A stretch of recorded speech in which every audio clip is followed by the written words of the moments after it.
Well, you are now here to heal. Please introduce yourself, Hey. even though we're already friends. I am Neffitiara, and I am a wholeness coach. That's awesome. So what all goes under like wholeness coach?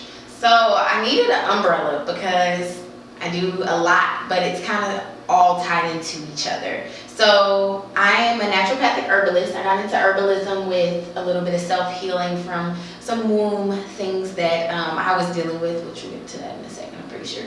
And I also do some spiritual and mental wellness coaching, simply because with Black and brown people there is a need for us to really tap into our mental and our spiritual wellness and dig a little deeper than just like self-care, treat yourself, type of thing, but actually really unpacking some of the things within that we need to be addressing. And then I'm also a birth doula and a womb loss doula, and I got away from using the term abortion simply because of the method and how we release the embryo. So yeah, that's me, and throughout all of that, it's wholeness coaching, because I'm coaching you through with plans and tools to actually help you get to a certain point in your goal of wellness, whether that's birth, whether that's healing something within your womb, or whether that's something that you want to see manifest like better with your mental health, or So you've had to basically cure your own womb, or go through your own womb healing? Yes. So what happened?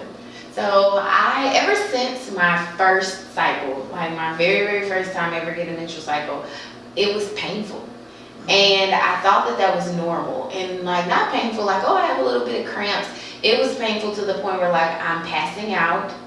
I'm having hot and cold flashes. I'm like on the bathroom floor shaking and crying because of the pain. I can't eat anything. I can't drink any tea because I'm throwing it up. And it was like that until I got about 18. Then my mom finally gave in to the doctors, just wanted me to be on birth control, which suppressed my cycles. Yes.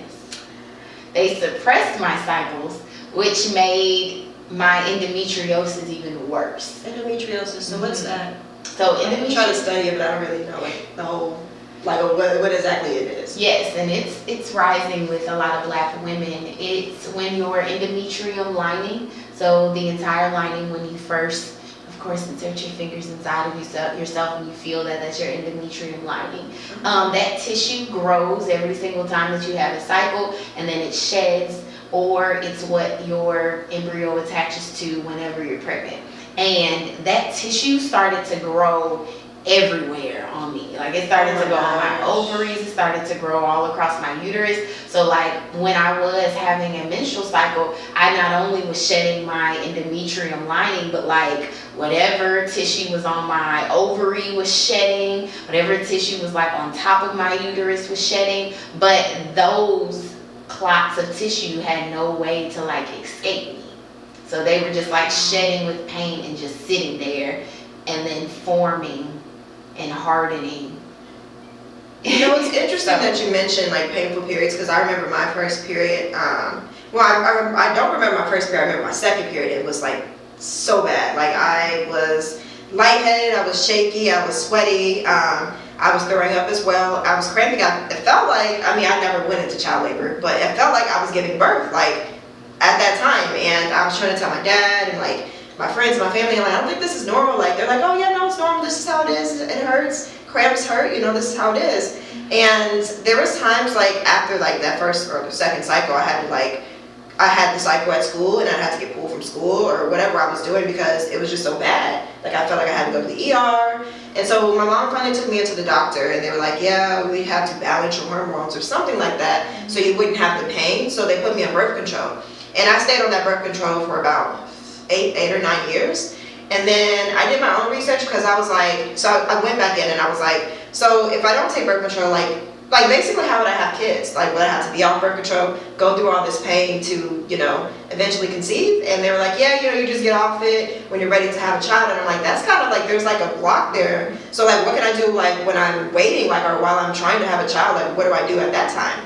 They're like, you're just off birth control. So I'm like, so I'm just gonna be in pain. And so like, there was a point in time where I was like, there's got to be another way. Like, there's got to be another way that I can like not be in pain, because everyone else is able to like function on their periods why am I not, you know? And so I started doing my research. I got into some really like natural healing books. I mean, I really dig deep. I was just looking all over, all over the net. And I seen something about like, it was a fibroid book. It was about like healing your fibroids naturally, like through diet. And I was just like, nah, my diet is fine. You know, I mean, I eat a little junk, but it's nothing.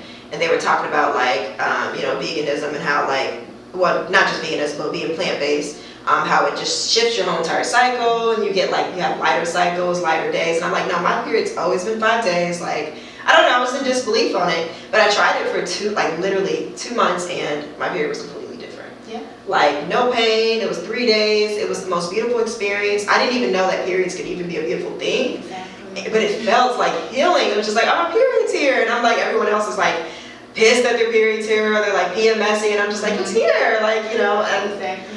honestly, I just really like, I'm glad there's people like you, because that's kind of how we meet and you connected under different circumstances, but I feel like that's what kind of brought me back to you, because you kind of understood that like, it's more than, there's other things besides birth control that you could heal. You know, there's things that you could do within yourself to help yourself. You can heal yourself. So like, I think that's, you know, that's why I'm in your healing space, which is so beautiful and so calming. She made me tea, she gave me an apple snack. She lights candles and incense, and I feel like it's just a safe space, you know. And I know we met under like we were yoni steaming. You gave me a yoni steam, and that was really helpful. But I mean, outside of that, I mean, like, how important to you is it to have like a space where you can bring people into? And versus like, you know, like therapists have like an office, which I have nothing against therapy. I love therapy. I've been in therapy, but I know it's different when you're able to just take off your shoes and just walk into someone's home and see how they live and how they're, it's like meditative almost, you know? Yeah. I love providing a space where people can like literally unwind. I call my home like my haven, because we're all, and just as people in general are always like on defense mode or just on guard throughout the day in the world, whether we realize it or not, because we're always like in our beta wave, you know, we're always kind of on the go, or trying to like make sure that we're handling things the way we are, you know, whether we have to move here or go to work or deal with this or deal with that, we're just always on this on guard feeling. So when people come in my house, and of course the first thing is take your shoes off, because I feel like when you take your shoes off, it brings some type of welcoming, you know. It's like, you not only are you taking off your shoes, but you can also just take off everything else that, you know, you had to carry around with you for the rest of the day, and it provides that intimacy. And I just allow people to kind of sit over here. One of my client brothers, he jokes with me, and you know, because I do leave most of my clients over here for like 15 minutes by themselves. Wow. Because I'll be over there making tea or making a snack. I know that you do that with me too, yeah. And I leave you over here because I know that like you just got out of the car, I don't know where anybody has come from, and just having this time to like sit down. So many people do not even have the time to like come in and sit down and unwind from a day. Like, we don't do it. So when you come to like any of my sessions, like that's kind of what I do. I don't tell you that I'm gonna do it, of course. I just be like, I'll be over in a second. I was sitting like, okay, what's she doing? She's making tea, and I'm like, okay. I mean, but I like this area too. It's calming. I like I like chairs, but I also like being on the floor with pillows, because it just kind of like, it makes me sit, you know, pretty erect, and I just feel like it's really good for healing. Like in Japanese culture and a lot of Asian cultures, everything's kind of low, you know. You're taking off your shoes, and your place becomes like, you don't have to be up and at it, you know, like you don't have to be attentive 24/7, you don't have to be on, you know. I feel like being outside of, you know, the house, you're just like, it's like cut the lights on, I have to perform all the time. And like coming into like a safe space, I don't have to perform. I could just be Erica. I could just do whatever I want, you know. I could just sit. Yeah. And I like that. And being on the floor, it's like grounding. It is. Like sitting on the floor, a lot of people haven't done it since they were kids. Like, you know, and it's relaxing. And like you said, it's good for healing, because like you work on like your alignment, your posture, and we don't realize, like, just energetically wise, a lot of us are like always like this, crunched over at computer screens or like on our phones. But like having to like literally sit, it's kind of like your natural whatever it is, you know, like you naturally always sit like that side, you know, and that's like your natural alignment posture. And a lot of people don't know this, because we're like always in chairs and hunched over, like. It kind of brings me back to my childhood, honestly. I feel like healing, that's what I like a lot about like healing, like, and going into healing spaces, is because it brings me back to my childhood when things were okay. I didn't have to be on like performance 24/7. There wasn't like, you gotta do this. There was an existential crisis. Like, it was just me and being to be being. I feel like I've been struggling with that. Like recently, it's just, I feel like I have to always do something. And if I'm not doing something, then, I'm wasting my being. Like, I've been feeling like that lately. And sometimes I don't know. I remember when I was like younger, I was. Like, I was a being to being, because I appreciated that I was on this earth and I was existing, and it wasn't, what do I have to do? I gotta go do my work, I gotta go work my 9 to 5, I gotta go get this from the store, get that, go shopping, there wasn't any of that. It was just being, And that's something that I talk about with a lot of my clients that come in for like spiritual coaching, is that as Black people, we kind of have this low-key addiction to stress. Mm-hmm. And it's simply because we are always like in survival mode, and that's just what we grew up in. It's not necessarily like a bad thing. It's just these are the conditions that we've been in. So when I talked earlier about like constantly being in like beta wave mode, healing can only happen in like alpha waves, like when you're calm. So like for instance, like when you get sick and the doctor says the only way you're gonna get better is if you rest and you hydrate yourself, because like you can't get well when you're like always on the go, you're doing something. And that's the same with creativity. Like that's the same with anything that kind of has to do with your spirit and your body kind of aligning together. It can only happen when you are calm and relaxed. And even problem solving, like a lot of the times with anxiety, because I personally battle with a lot of anxiety, which is how I got into like mental healing with herbs and just coaching through reprogramming my nervous system. Wow. But even with anxiety, it's because like it's programmed in us that that's how we deal with stress, and unlearning that has to do with learning more relaxing techniques, because problem solving actually works better when you're calm, because more possibilities start to open. When you're stressed and it's like a situation right in front of you, you're not thinking about all of the different things that you could possibly do that could help. Mm-hmm. You're just like in defense mode. You're kind of in that war zone of like, okay, it's me against the problem and I just need to tackle it, and that's that animalistic instinct, that survival technique that's like in us. And it's funny, I didn't realize I had anxiety until like I went and like did my research and did my own self-healing, because I talk fast.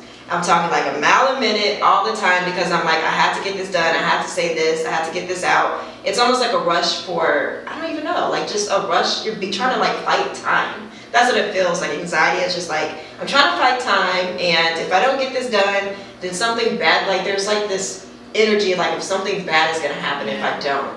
And this is like my first time like ever in my life where I'm just like, what if I'm not super productive all the time? Like what if I'm just relaxed? Like what if I just take some days off? Like what if I'm, I don't come home and I have to do this and I have to do that, and I'm just being, like what happens then? Is there like something really bad that's gonna happen?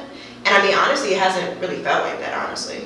It really hasn't. I've been really relaxed. But yeah, no, that's how I felt. Like, that's how I knew I was dealing with anxiety, because I was coming in, it was just basically me beating the clock and everything. Emotionally, spiritually, physically, I was always just so amped. And I was doing a lot of caffeine, which is really bad for fibroids. Ladies, don't do caffeine. But I was doing a lot of caffeine, which made the anxiety worse, which is weird, because like, I don't know if you know, like they say caffeine is good for like periods or something like that, like period cramps or something. And then they say it's good for asthma, and I'm like, asthma is so anxiety driven, like why would you give them more, fuel almost to be more anxious? So yeah. I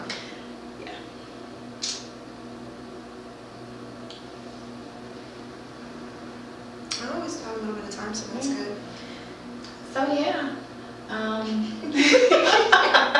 It's good to take breaks though. I used to be like afraid of silence. Like I would talk to people and I always had to fill in the blanks, and I'm like, oh my gosh, if there's silence then there's something wrong, we're not connecting. And I'm trying to embrace silence now. Like, okay, we can take breaks to recollect our thoughts, and yeah, that's really nice. So how long have you had your like healing space? Like how long have you been here? It's been about 6 months. Because I know we were talking about the Moon Lodge. Yes. Tell me more about that, because I think that's really dope. Actually, the Moon Lodge is no more. I'm going through like some rebirths and just like reestablishing what I want things to be going forward. Rebirthing, coming into terms of pulling everything together, and the name and me just don't fit anymore. Simply because also somebody already has the name, and I kind of had to let that go. Plus, like attraction wise, the Moon Lodge just isn't like appealing to like the audience that I'm wanting to help, which is my people.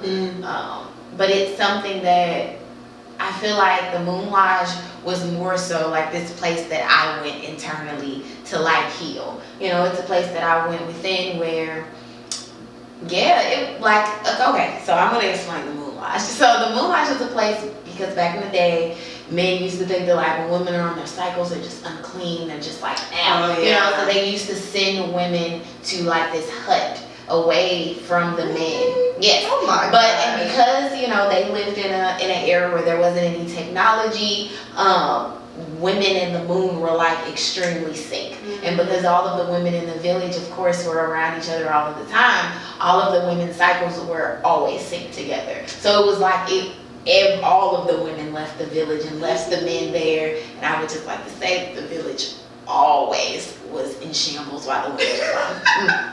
But while the women were away at this Moon Lodge, they literally healed together, they cried together. Of course, I'm pretty sure they used to like talk stuff about their husbands, and they dreamed together. If there was any questions that any of the men had about harvest, about war, the women, they would ask the women, and the women would intentionally dream, because when we're on our cycles, our intuition, we're more connected to our spirit. And so that was like the inspiration behind the Moon Lodge, because it really connected me with my cycle. Because as I told you earlier, like with endometriosis, because me and my cycle are always at war ever since like I was introduced to her, I never had that time to appreciate her sacredness. Because every time she came to me, it was always like, I gotta, you know what I'm saying? It was always like a cousin that come over that you just like, she over here. Like that, and it never was me appreciating her and getting that introduction into womanhood. And that was important for me. But the name is kind of settling away because I don't want to strictly just appeal to women. Because it's true. Yeah, because I'm here for community healing. And so I had to determine what was, you know, it was more important. And then once the name was taken, I was like, okay, God, that's like a sign. First of all, I wish we had a Moon Lodge now, like where women, I mean, like that was the ideal. Yes. But like seriously, we could really benefit from that. So that's interesting history. I had no idea. And honestly, I feel like now in 2019, I'm glad you are kind of opening it up to men, because Black women, I feel like now that we kind of already kickstarted our wave of like healing and unity and just bonding to each other, like now it's like we kind of got it under control. Like there's a lot more healing that needs to be done, of course, but we all have like each other, and we all kind of like know the process of healing.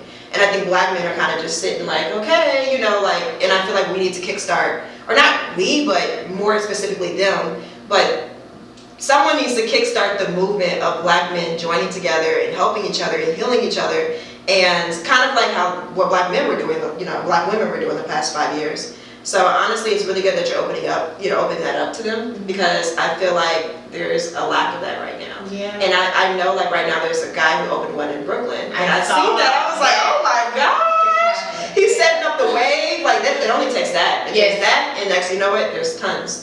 So I was very happy about that, and that's kind of like even with Here to Heal, I was like, I really want to go into some guys, well, men's spaces, like healing spaces, and I just want to see like how they heal, and do they heal other Black men, you know? Is it just self-healing? But yeah, no, honestly, when I seen that thing, when he opened it in Brooklyn, I was just like, this is a thing, this is amazing, like, this is... Yeah, I was completely in love with the entire thing.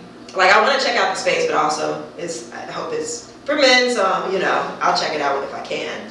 But yeah, honestly, that's really nice. Wow. This may be a little bit of an unpopular opinion, but you were saying like, yeah, women, like we kick-started, you know, our healing experience. But I feel like for one, women are always like usually the first to like do anything that's like essential for the Black community. But also outside of like gender roles and politically correctness, speaking just about energy wise, feminine energy is healing.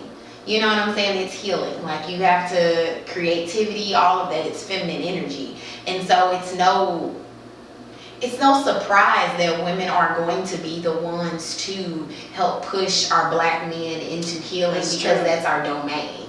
Like again, outside of gender roles, because men can be in the kitchen and cooking and everything too. Their masculinity is not a gender exactly. But feminine energy is usually the head of healing the household. Like cooking, that's creative energy. If a woman or a man is like in the kitchen cooking something that's like not healthy for the house, then the entire house is going to be sick. That's true. Because that's the head of like the healing in the house. So honestly, it's kind of good that we did kickstart it. We did start healing because like it becomes a trend. Like you say, like men, they see us doing it and they're like, well, we want to do it too. So now they're opening spaces, they're having talks with each other. And even like when it comes back down to like arts too, I noticed like more Black men are being photographed because when Black women, like there was like a whole era of like, I guess the past 4 years of just Black women being photographed. And honestly, it's what got me into photography. I'd never even seen Black women in that light. It was only what Google had at the time, or the history books had, but it wasn't like Black women, young Black women owning businesses, being happy within their skin, it was just, I've never seen that. And now I'm seeing it for Black men, so I'm like, okay, the art's kicked off, now they got the healing spaces, we're gonna see like a whole new evolution of Black men. I'm excited. I'm really excited. No, for real. Yes. Our brothers deserve it. Yes. And speaking of like just what I'm noticing with the culture, I also noticed like, me and you were talking previously about how many terms there are, like toxic and what are some others? Cancel culture, there's that, there's cancel, like cancel, there's problematic, and I mean all these things are needed because I feel like back in the days, like our parents or ancestors and all that, they didn't have time to sit with themselves and realize, what's bad energy, what's good energy, and what's healthy, what's not healthy. But I do feel like there's so many terms out, like every day I have to learn a new term. I mean, how do you feel about that? Yeah, and at first getting into, I like to call it like a spirituality dictionary because there's so many, that you kind of have to learn getting into everything. And that was where it was like difficult for me to maneuver as well because I'm like, I'm looking at this article and I gotta look up like 3 different things about the article, and then they're getting into like these different religious, dogmas, and it was just like overwhelming. And that's why I try to kind of steer away from them a little bit and just talk in general, regular. Even when I teach like meditation sessions, and I don't necessarily like to use the word negative energy or bad energy at all, because I'll get into that in a second of why that's like that's not a good idea to like put with meditation. But I just use the term suffering because in general that sums it up. Everybody knows what suffering is, and that goes underneath, that's like an umbrella word, for everything, which is a lot of what our people we're growing out of is being placed in situations where suffering is kind of what we view as the norm. And so peace to us is like this dedication, is this devotion, that we're learning, because not a lot of us know that a lot of the things that we're doing are natural, like causing ourselves to like suffer. So I try to stay away from all those words because I feel like that pushes people away from wanting to get into this because it can be overwhelming. Yeah. Because you have to learn so much, and I know how that was for me. And I like to think of myself as like paving a lot of ways. And so when I came down this path, it was very difficult. And I don't want the next generation or my sister to the left of me and my brother to the right of me to have to go through that if I know an easier way, which is just sticking to simple terms. Suffer. Yeah, because I mean, it's all kind of under the same thing. What you said is suffering. It's not like, I mean, all these things are needed. Like, of course, we need to know what toxic and all that is, because, we've all been through toxic situations or have been toxic. And accountability is like my favorite word of 2018 and 2019. I can't let it go because it's like the first step of the healing process. Like, yes, it is. You got to be accountable. Like, you have to be open to, not attacking yourself, but you have to be open to like realizing that there's some things you need to fix. It's not always them. It's, sometimes it's you. And the fact that if it is them, it's only a reflection because God is trying to show you that it's also you. Something you see in them is usually what you. I always tell people that, like when people say, "Oh yeah, this person's this way," and I'm like, "Well, you see that, so it must already be inside of you. You know, you have to be able to, you have to have it in you to see it." And so that's when people get offended. Yeah. And that's when I just laugh as a coach and also just as a spiritualist because I understand the fact that you got upset. Yeah. That means that I hit that button, and that's okay. All I needed to do was say that, and you go see what the reason why you were a little irritated about that. I like the quote. Gosh, these pants are tight, y'all. Sorry. But anyways, I like the quote where they were saying that basically accountability feels like an attack because if you're not ready to hold yourself accountable, you feel like someone's saying all these bad things about you, but there are things that they see that you might be ignoring or suppressing. Yeah. So yeah, I've actually been I've been kind of not under attack, but I've been holding myself accountable with my friends. My guy friend has been holding me accountable of like some commitment issues I've been having, which I hope to go to you coaching about. But I've been having commitment issues, and I feel like that's a big thing with like being tied into social media and how like I always feel like I had to be on the go, I had to do this, I had to do new things, and it's like I don't feel like I could be grounded in like one thing because if I'm not with the wave, and social media is just there's always a new wave, there's always something new, someone gets canceled, someone's replaced, they're forgotten about, I feel like I have to always do something new, and if I don't, like I'll just be forgotten about. Yeah. I've noticed that. Mm-hmm. That's what I've been dealing with, and I feel like, committing to things means that you do stick with it for a while, like you do like stick it out, and, just knowing that like I have to be consistent, I have to stick it out for like this amount of time has been like something I've been having to hold myself accountable for because it's hard. It's just really hard for me. Yeah. And like as a wellness coach, wholeness coach as well, like that accountability partner is pretty much what you're getting. So we set goals and I'm going to check in with you about those. And I also want, honesty when the times where when you aren't dedicated, when you aren't devoted, because you need that time. Like I feel like in all things, you need that balance. Mm-hmm. You need that time to be extremely devoted, and then you need that time to not be so that you can actually have a good perspective on what actually works for you. Which, one thing, sis, that you can probably start trying is like, if you want to work on commitment, then start committing at least to your spirit. So every day, do one thing.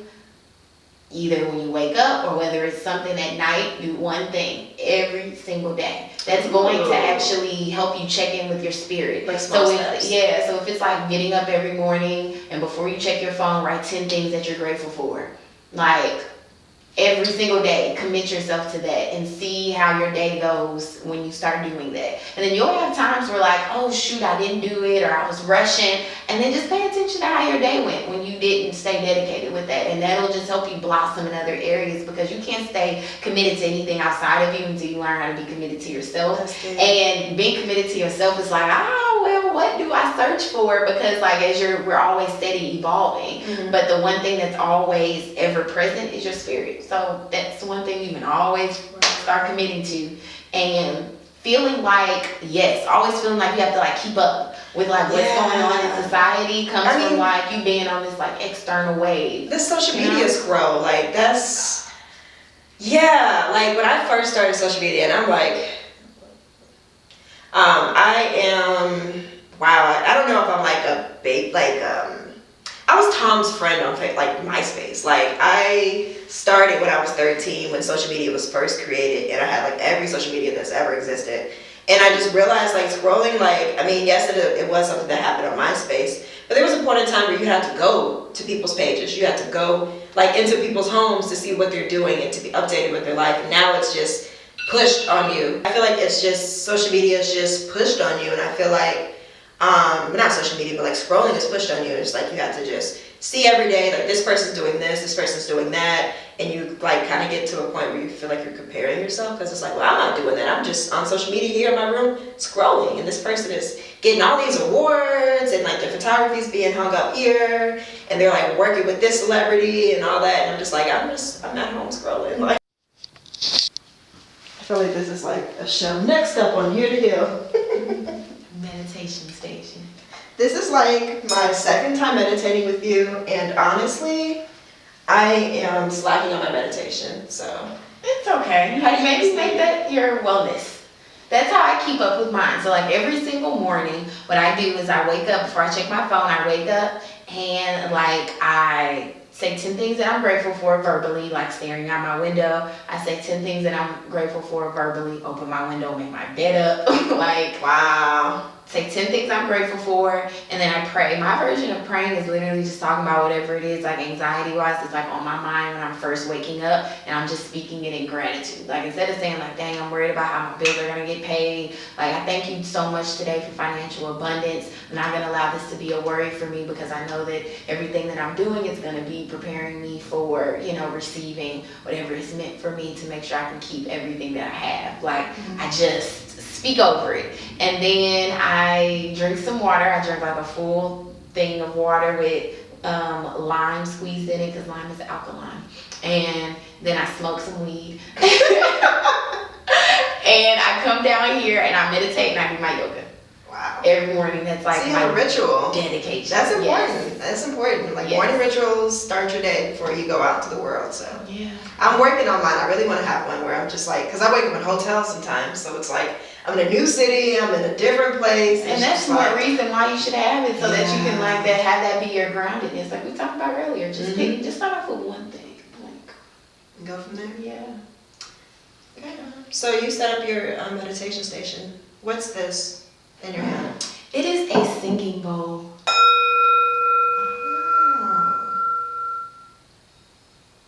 Yeah. And so with sound therapy, if you can like hold it a little bit underneath. Like this? Yep, just with one hand. And make your palms flat. Oh wow, this is a different type of grip. Flat. Like. Yeah, just allow it to. And you can feel it vibrating and pulsing through you. And it naturally resets your harmony. Because of course as people we are like full of water. So the same way that like this tea is on the table and like if I hit this table, like you can like see the vibrations in that. So a lot of the time we have like a lot of stress, we have a lot of tension, a lot of like stagnant energy that's just in us. And not only just like hearing like a beautiful sound, it just like resets your entire mind, but like just holding it within itself also just helps reset everything as well.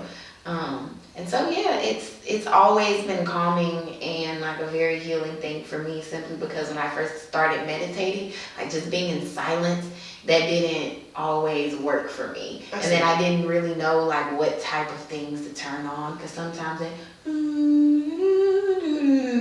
like I would like start thinking, or like I don't know what it was. But once I like got my singing bowl and I really started like channeling with it and playing it, literally allowing it to sing, yeah, it was just very healing. So you can tell me your experience with it as well. I will. Like that's new to me. All of it is feeling it like in the palm of my hand. Yeah.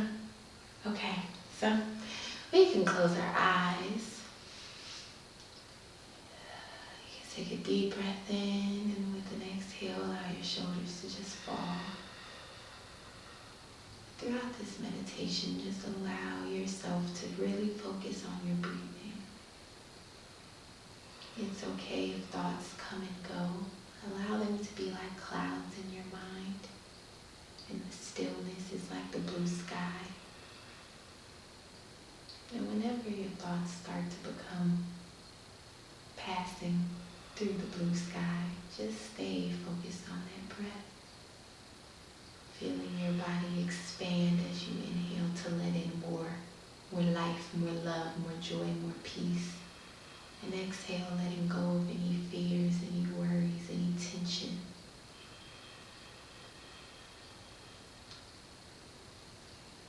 As we continue to breathe.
Breathe in.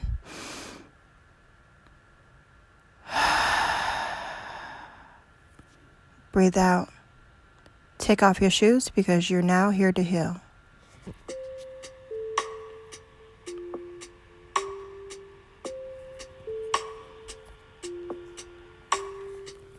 Calling all healers, creatives, and globetrotters.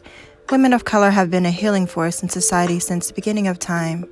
Join me, Love Jones, the jet-setting visual artist, as I present an inside look at the healing practices of nomadic artists.